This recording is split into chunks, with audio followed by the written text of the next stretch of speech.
Recording in progress. Okay, so we stand in a very interesting moment right now. It is currently Wednesday night, which means that we are about to turn into what's called the 17th of Tammuz, Shiva Asar Tammuz, the 17th of Tammuz, which is a fast day. So tomorrow morning at 4:20 something in the morning, Maryland time, is when the fast starts. Up in New England, it'll start earlier. In Memphis, it'll start around that time. I didn't look it up, and Vegas will be probably pretty similar to that. But it starts at really early in the morning and it ends at like 9 o'clock, nine something at night. It's what we call the beginning of in Hebrew, it's called Beis Hamikdash, which is the time between the tragedies. We have this goes from now until Tisha B'Av, the 9th of Av, which is when the temples were destroyed. You gonna stop shaving? That's right. My wife said, "Oh, if you have time, don't forget to shave one last time." I was like, good try. Nope. It was a very, very busy dinner time, baths, showers. I literally ate as I jumped in the car to bring my kids someplace. I grabbed a rice cake and deli sandwich to go. So on that note, no, I did not get one last shave, and I shaved yesterday afternoon before my nephew's bar mitzvah, and that's it for the next 3 weeks. Oh Guys, man, I would look like a rabbi if I didn't shave between. But I shaved 30 minutes ago. I actually got a new shaver recently, so it does a pretty good job. But I could look like Larry in 2 days, guaranteed. Guaranteed. Yeah, or not even 2 days, day and a half. On that note, that means it's Send me the a time of picture. year. Everyone should send Miriam reminders that that I'm supposed to keep my beard this time. So I'll be posting her phone numbers. Everyone can text. I'm not getting involved in your no. And WhatsApp. This way we can make sure that the beard stays this time. But for real, so I'm not going to shave. No more live music for the next 3 weeks. And what else is there? We're not going to buy anything that really is like substantial. That would be something we would make a shehecheyanu on, unless it's something that you're going to lose out on. And what else is there? People don't have weddings during this time. It is cool to get engaged during this time, though. It's cool to get engaged. I have a problem. I'm buying a house on Monday. House stuff in general. In general, it's going to be something that you would lose out, especially in today's market. It is something I'm going to lose out on, and it was something that was supposed to be purchased before this point. Yeah. It was supposed to be last week actually, and it got pushed. Yeah. So then, in general, that's what happened. I had something similar. I was dealing with another Jewish fellow, so I was able to tell him we had like a verbal type of agreement, and we were able to sign after the 3 weeks is what we did. They call it the 3 weeks is generally how it's referred to. If you Google it, you'll find that up there. And then what else am I missing? Those are the main things. Obviously, we increase the level of mourning as we get closer to Tisha B'Av. So in general, for those that are Ashkenaz, the Ashkenazic world, when it hits Rosh Chodesh, hits the month of Av, then we'll increase the level of mourning. And then when we get even closer to the week that Tisha B'Av falls on, then people really step up their game. People don't even go swimming then. It really is just increased. The showers, obviously, and the weather has to be safe, has to be healthy, has to be clean. But people will definitely, if I take a shower during that 9-day period or during the week that Tisha B'Av falls on, I will take a little bit of a cooler shower, as opposed to really hotter or on the warmer side, just to decrease some of that comfort that we try to have in general in our wonderful, comfortable world that we live in. So we try to decrease some of that so we can kind of get that feeling of some of that mourning, of how big of a deal it is that we no longer have a temple in our midst. On that note, on that concept, it really connects beautifully to this week's Torah portion. This week's Torah portion is called Parshas Pinchas. Actually, before we get to that, any other questions or thoughts on the 3 weeks fast? There's a few other reasons, by the way, that we fast tomorrow. I'll send an article out, or you can look it up. H.com, obviously, is always helpful. Chabad.org is helpful. Just to see some of the other main reasons why we fast tomorrow. We really could have multiple days of fasting because of all the tragedies that took place, but that's not really safe and not healthy, especially as we are the fragility of man, of today's man. We definitely can't handle multiple days of fasting. But there are some very, interesting things that happen during this time, and worthwhile to look into that a little more. So on that note, sorry, any other any thoughts or ideas on the 3 week period? Okay, if you think of anything, holler. So this week's Torah portion is called Pinchas, which is Phineas, translated into English as Phineas, which is a really cool name. And the end of the Torah portion really focuses on all the holidays. Talks about all the different offerings that are brought during that time, the basic ideas of each of the holidays. And when I think of holidays in Judaism, I think of checkpoints. You remember the old racing games? They probably still have it nowadays, right? The old arcade racing games. If you have a certain amount of time to make each lap, and if you hit certain points along the lap, you hit a checkpoint, you get a boost of energy, and you take on the next lap or the next part of the course. And they give you these checkpoints, and they give you this boost when you hit those spots. So Judaism, we have this is our weekly schedule, our daily schedule is broken up with these checkpoints. Wake up in the morning, we have our 3 prayers a day, right? Every week leads into a Shabbos. A Shabbos is a checkpoint. We gain energy, certain spiritual energy from the Shabbos that boosts us off into the next week to accomplish certain things. We continue down the road and we bump into Rosh Chodesh, a new month, right? A sense of newness that's there. There's some aspect of judgment that takes place on the Rosh Chodesh. That gives us a certain boost into a new month, right? We turn over a new leaf and we jump into the next month, new energies of the next month. Then we jump into each holiday has a unique special power, unique special energy that exists within each holiday. And that gives us energy and boost for each of those time periods. The same is true for the mourning period that we're about to step into. We've discussed in the past that it's brought down that when we enter into the month of Av, we are mema'atim b'simcha. We minimize our joy. We're still happy. We're still joyous because the default setting of a person should be joy, but we do go ahead and minimize that. There's a decrease of joy because of the sadness, the tragedies, the tough things that take place during this time. If somebody has a court case, try to get it pushed off. Don't try to have court cases during this time of year. It's not a good idea. It doesn't mean that it's going to be a negative thing, but it's not an auspicious time for the Jews.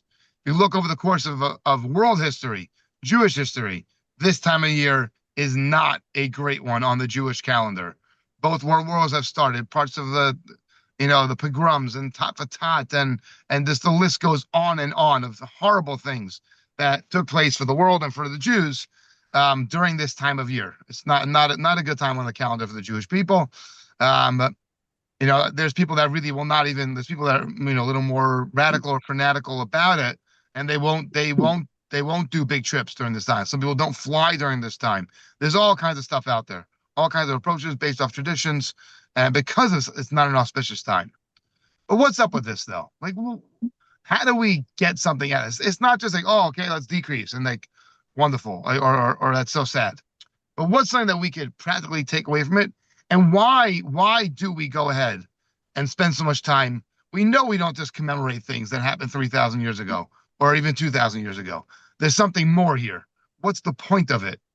When we go ahead and we fast, when we go ahead and do physical things, it's so that it will help us to connect to something going on in our spiritual world, right? The Beis Hamikdash, Shabbos, whatever it might be, holidays, they are a physical manifestation of what's happening in the spiritual world, right? We as Jews, we do physical activities, and those are expressions or the way to help us to connect to something deeper that we don't know exactly what that is. Our soul might connect to it. If we're really in tune, we can connect to it.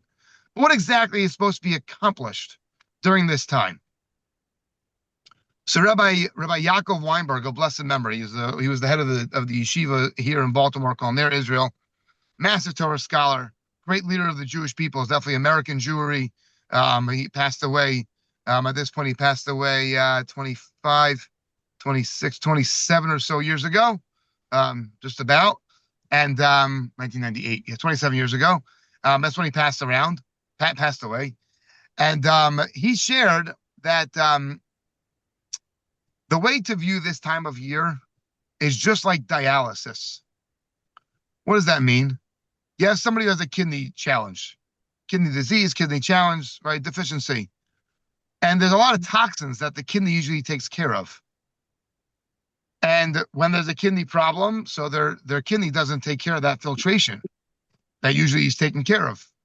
And therefore you have to go through a dialysis to remove those toxins, to remove those challenges that the body has, that the body needs to get rid of. So you go to dialysis. And that, if that's working, is able to replace somewhat what the kidney is not able to do. And hopefully that's able to keep a person healthy enough. There are certain things for the world that Jerusalem and the Beis Hamikdash provided. And there were physical things, there were spiritual things that it provided. It was a certain atonement that it would provide for the world, certain nourishment, sustainability, that all these things would give to the world, certain light that was shared with the world. When we lost the temple and lost that level of relationship with God and that level of awareness of God in this world, we lost a lot of those things. Certain filtrations that were taken care of, purification things that were taken care of, so we could both live physically and spiritually lives in a better place, in a healthier level, in a more in tune, mindful way. Those are no longer in existence in the same way that they are when we have a temple and a Beis Hamikdash upon Temple Mount. When Jerusalem and the world are able to be on that level of spirituality, that level of clarity of the oneness of God, of God's presence in the world, of the cause and effect of our actions. It's not like Zeus, where like lightning bolts would come down from heaven and strike upon thee, who has sinned. It wasn't like that, but we could see cause and effect in a much more open way. We could tell when we needed to work on something that we're struggling with. Now it's much harder to see it, right? Things are not filtered in the same way. There's much more darkness, much more confusion. If there's things in the world that are unclear, that are dark, that are unenjoyable, bad, whatever terminology you want to use, it's blame, lack of peace in the world, lack of unity in the world, lack of appreciation for each other, mankind's lack of ability to live in this world in a productive fashion. That is all to be blamed on the fact that we no longer are living in the way that we were with a Beit HaMikdash. This 3-week period is supposed to, of mourning, is to help us feel that and to help us bring some of that into the world. So when we separate from the world a little bit, when we separate from our physical enjoyments, and that goes ahead and allows us to have a certain clarity. Just like somebody who's sitting in Shiva, after they lost somebody, they remove a lot of the distractions so they can focus on their lost one. So they can focus on that and appreciate what they lost, so they can be consoled, right, for their loss and recognize how big of a deal it is that they lost that. Most people say they get distracted while they're fasting. You know why they're distracted? It's because they're so focused on the fact that they're hungry, so that's why they're distracted. But if they would allow themselves to be present in the fact that it's a day not to worry about food. You cannot eat today, so do not worry about those things and focus on the real you, the deeper you, the bigger you. If someone can get past that hump, it's amazing what clarity a person can get when they remove some of the physicality. And that's what this time of year is about. This 3-week period is about getting serious with ourselves, looking at ourselves and our relationship to the world, look at ourselves in relationship to ourselves, look at ourselves in relationship to others around us, a relationship with God. We can't seem to find God in our lives. We struggle with seeing God in the world. That's because of this lack of clarity, this cloud that has been placed upon the world because of the fact that we don't have that physical manifestation of God in this world. It's a time to spend a little more time in the synagogue, a little more time in the shul, a little more time on spiritual matters, a little more time on what does Jerusalem and Israel really mean to us. Not necessarily the state of Israel, what Israel stands for. What is Israel really? It's the heart of the world. Blessing is brought into the world through Israel, through Eretz Yisrael. Our prayers go up to God through Eretz Yisrael. That's how it travels there. It's our lifeline. It's our pipeline to God and bringing down the blessing and all of the heavenly, wonderful opportunities. We bring it through the land of Israel. Through Eretz Yisrael is where it comes from. So we need to think about, what does that mean to us? What does it mean to be a Jew? What does it mean to have a relationship with God? That's what this time of year is about. And that's the checkpoint of this time of year. And that's the checkpoint of the other holidays and the Shabbos and the Rosh Chodesh. And those things are all to go ahead and help us have an awareness of God, an awareness of who we are in relationship to the world and how much of an impact we can have on the world. That's what this time of year is about. It's not about, oh my gosh, the suffering. No, it's not about the suffering. It's about gaining a clarity. I'm not worrying so much about big time shopping right now because it's that time of year. And there's those types of opportunities that exist during this time of year to connect in a little bit of a deeper way, in a more mindful way of what life is really about. So God willing, we should merit in whatever way that we're gonna, perhaps connect to this three-week period, but use the opportunity, research a little bit, connect with it in a deeper way, do some, there's so many amazing resources out there to help us try to connect to it in a deeper way.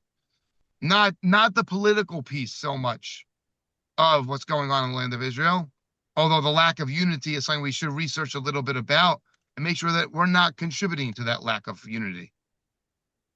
Very important that we should make sure that our job is to make sure that we're not part of that lack of unity.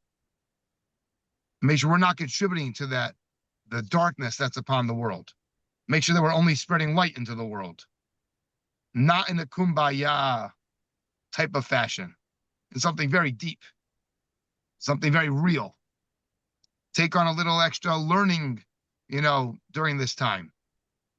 Maybe you decide you're going to study a little bit of, more about, the land of Israel. You're going to study a little more about and I say from a biblical standpoint, a little bit more about what did the temple really mean?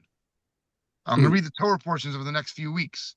I'm going to read the Haftarah of the next few weeks, which are very meaningful, and about the different prophecies of some of the sad things and then the redemption that's ultimately going to come.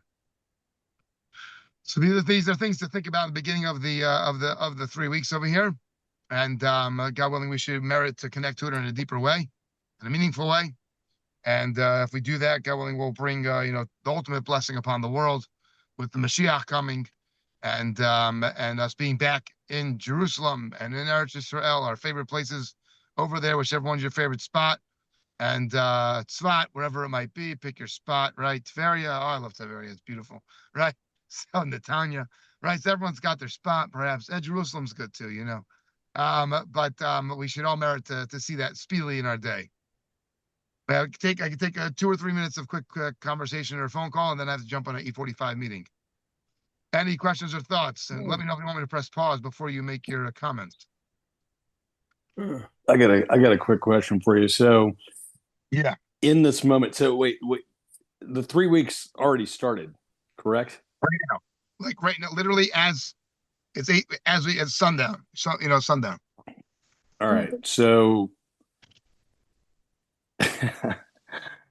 I know this seems a little bit, Hey, Rabbi, you should have told me last week. Well, no, but like, but I mean, Jeffrey's on vacation. I mean, it's just like, you can't ask him not to enjoy his vacation.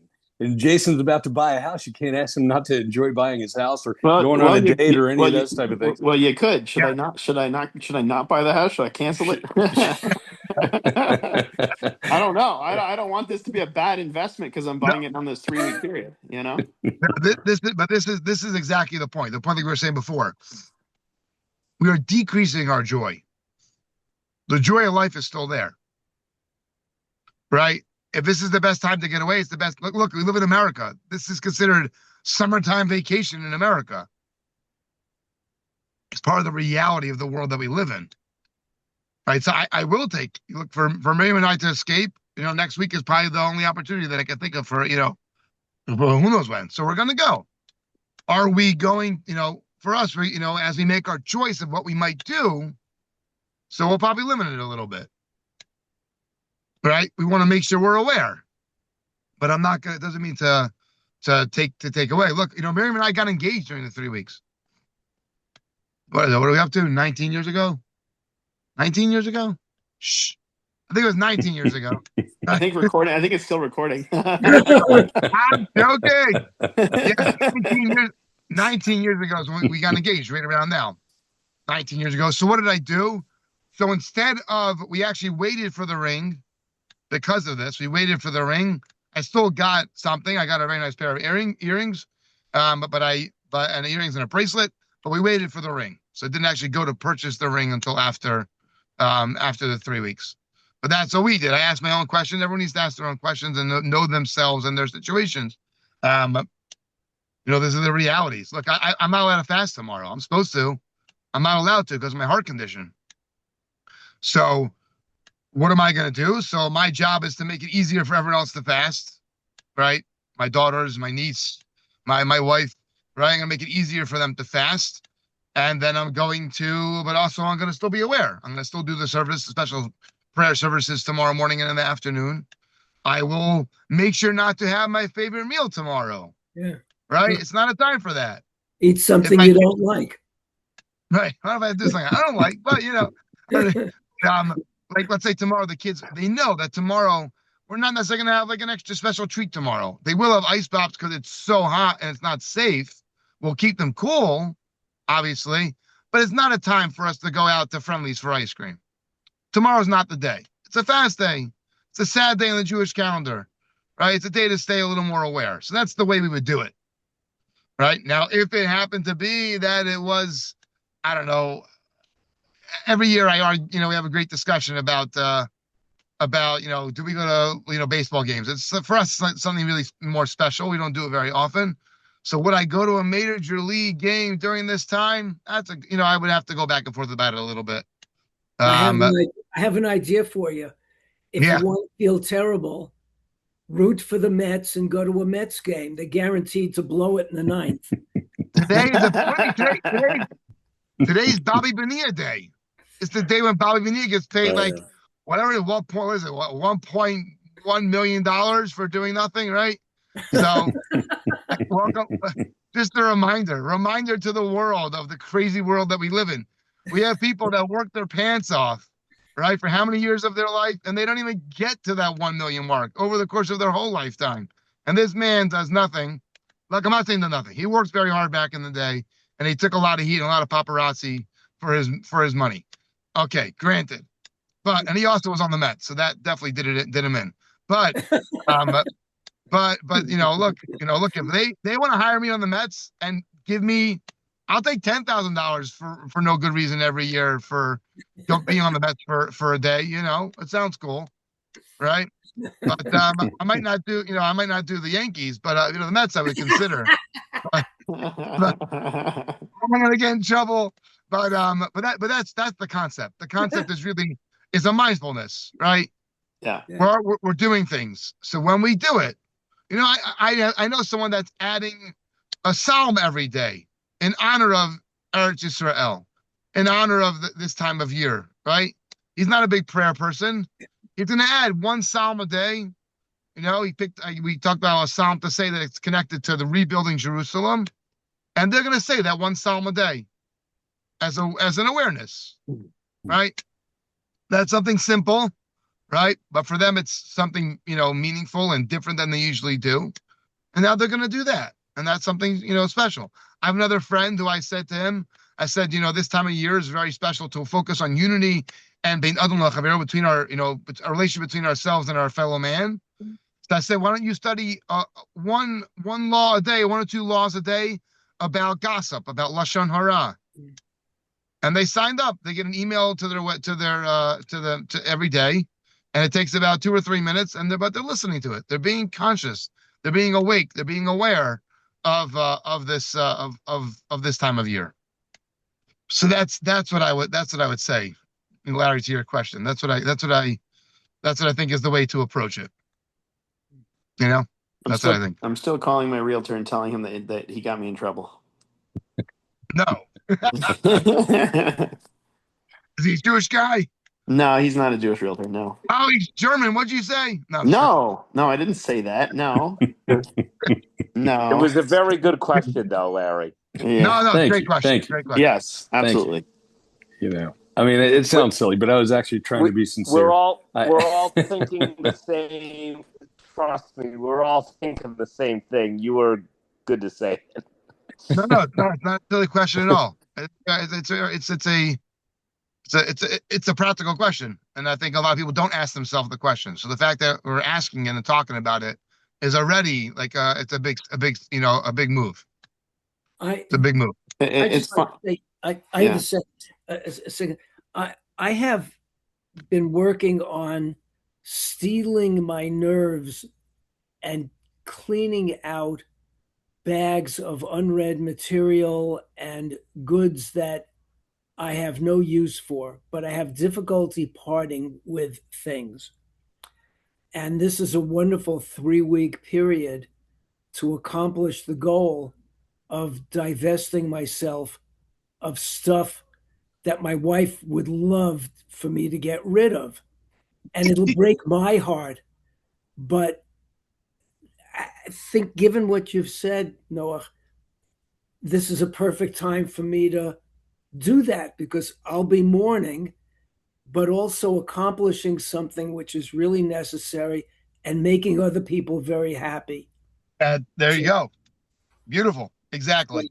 That's a way it's a practical way to make it a reality. Exactly. I got to run. My Uber's 1 minute away. All right, awesome. I got to run too. Everyone should have a successful week, successful 3 weeks. Even if you're not fasting tomorrow, at some point tomorrow, try to just be a little bit aware of it, and read something in the morning. Read an article. Maybe this even right now. Maybe when I send out the copy of tonight's recording, I can send that along with a link. You can read the article tomorrow about the 3-week period, and that'll be the first step in doing something. Doing something towards this time of year. Thank you. Take care. Thanks. Have a great you guys. day, everyone. Enjoy yourself. Shabbat shalom. All right. Shabbat shalom. Thank you. Okay, Shabbat shalom, everybody.